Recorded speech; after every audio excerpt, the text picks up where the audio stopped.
Halo, assalamualaikum warahmatullahi wabarakatuh. Masih bersama Budian di sini. Nah, untuk pertemuan kali ini, Ibu akan mengajarkan analisis tentang siklus menstruasi. Misalnya nih, Ibu punya soal, Ita mengalami menstruasi pada tanggal 1 Januari 2020. Budian punya 5 pertanyaan. Yang pertama, apakah menstruasi Ita setiap bulan berlangsung pada tanggal yang sama? Yuk, Ibu ingatkan kembali bahwa siklus menstruasi normalnya adalah terjadi setiap 28 hari sekali. Nah, apabila Ita mengalami menstruasi pada tanggal 1 Januari 2020, di sini Ibu sudah siapkan kalender. Ya, 1 Januari 2020 di sini Ita mulai hari pertama haid. Nah, di sini kita hitung sebagai hari pertama dari siklus menstruasinya. Yuk, coba perhatikan. Nah, siklus menstruasi, ingat kembali ya, berlangsung setiap 28 hari sekali. Kita lihat yuk, sampai tanggal berapa sih siklus menstruasinya si Ita?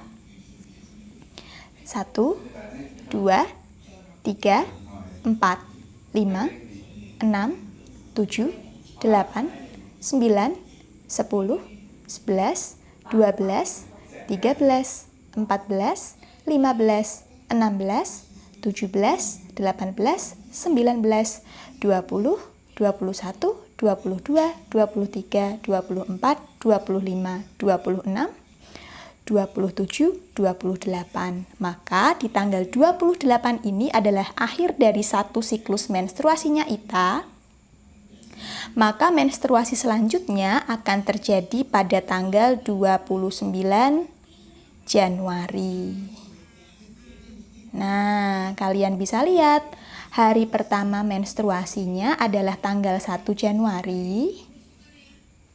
Bila siklusnya 28 hari sekali, maka menstruasi selanjutnya terjadi pada tanggal 29 Januari. Maka jangan heran, kadang-kadang satu bulan bisa terjadi 2 kali menstruasi. Hal tersebut bisa kita anggap wajar. Jadi untuk pertanyaan nomor 1, apakah menstruasi Ita setiap bulan berlangsung pada tanggal yang sama? Oh ya, maaf, setiap bulan ya, berarti bulan selanjutnya. Yuk kita lihat yuk. Tadi menstruasi lagi terjadi pada tanggal 29 Januari ya. Maka di sini kita hitung lagi dari awal. 1, 2, 3,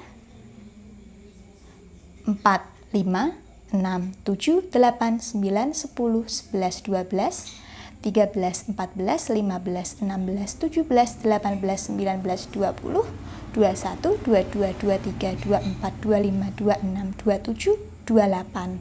Maka ini adalah akhir dari siklusnya. Maka siklus akan berlangsung lagi pada tanggal 26 Februari. Nah, gimana nih kesimpulannya? Sama apa tidak di setiap bulannya? Jawabannya tidak. Di bulan Januari dia akan mengalami menstruasi pada tanggal 1 Januari. Kemudian 29 Januari. Di bulan berikutnya adalah pada tanggal 26 Februari. Ya, jawabannya adalah tidak.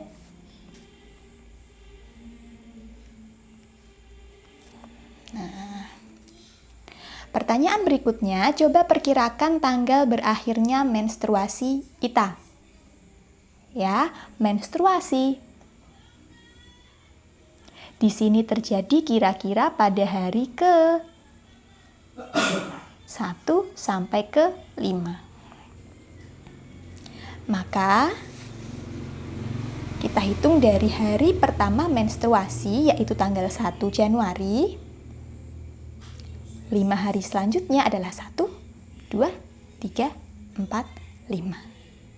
Sekali lagi, dimulai dari hari pertama menstruasi, 1, 2, 3, 4, 5. Maka menstruasi Ita akan berakhir pada tanggal 5 Januari.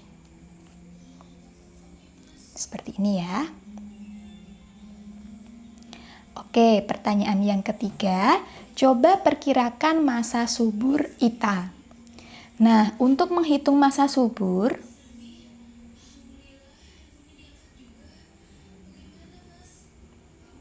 di sini sama saja dengan menanyakan kapan terjadinya ovulasi, hari ovulasi.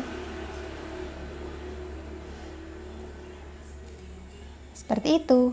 Sedangkan dari penjelasan Budian di video sebelumnya, hari ovulasi adalah terjadi kira-kira pada pertengahan siklus. Jadi kalau siklusnya adalah 28 hari sekali, maka hari ovulasi atau masa subur dimulai pada hari ke-14. Nah, ya, jadi hari ke-14 lagi-lagi dihitung dari hari pertama menstruasi. Kita lihat lagi yuk. Tadi menstruasinya dimulai tanggal 1 ya. Kita hitung hari ke-14-nya jatuh di tanggal berapa? 1, 2, 3, 4, 5, 6, 7, 8, 9, 10, 11, 12, 13, 14. Nah, di sini adalah tanggal masa subur dari Ita. Nah, kita jawab dulu ya. Ini dimulai pada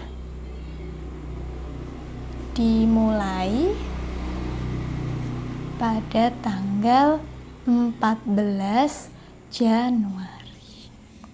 Seperti ini. Oke. Nah, masa subur di sini penting diketahui untuk apa sih? Untuk memperbesar peluang memiliki anak misalnya. Atau kita bisa pakai untuk merencanakan jenis kelamin anak yang diinginkan. Tapi nanti dulu ya, itu masih lama untuk kalian.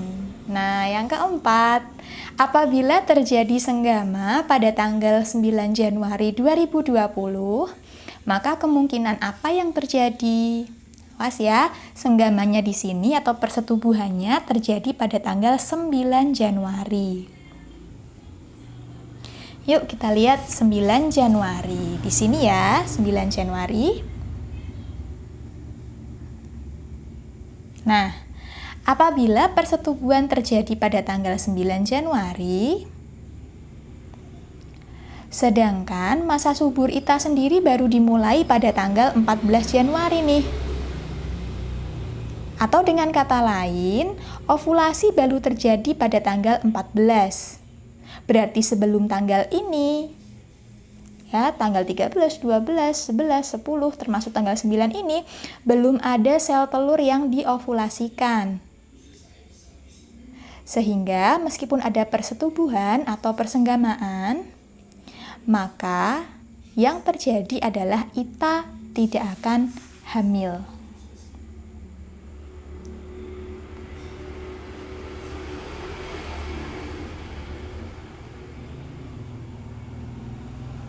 Ya, karena tidak ada atau karena belum terjadi ovulasi. Nah, seperti itu. Dan pertanyaan terakhir, jika terjadi senggama pada tanggal 15 Januari 2020. Ibu garis bawahi dulu, 15 Januari 2020 persenggamaannya. Maka kemungkinan apakah yang akan terjadi? Yuk. Sini. Nah, persenggamaannya nih yang kedua nih, soal selanjutnya terjadi pada tanggal 15 Januari. Ibu tandai dulu ya, 15 Januari di sini terjadi persenggamaan.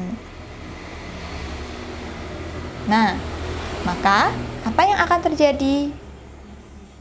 Tanggal 15 tersebut sudah melewati masa subur atau belum? Ayo. Sudah ya?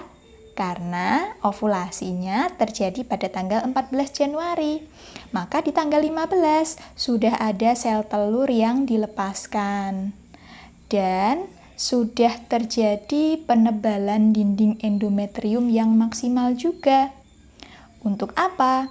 Untuk menunjang apabila ada kehamilan. Maka jika senggama terjadi pada tanggal 15, besar kemungkinan Ita akan hamil.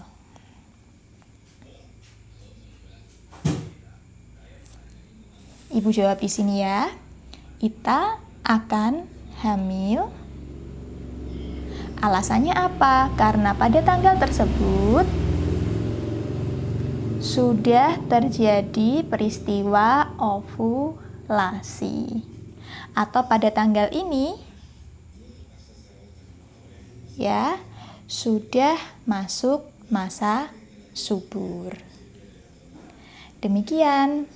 Kalau kalian masih punya pertanyaan, silahkan utarakan di kolom komentar atau kalian bisa bertanya di WhatsApp grup. Jangan lupa untuk memahami siklus menstruasi. Sampai jumpa di video selanjutnya. Wassalamualaikum warahmatullahi wabarakatuh. Sampai jumpa.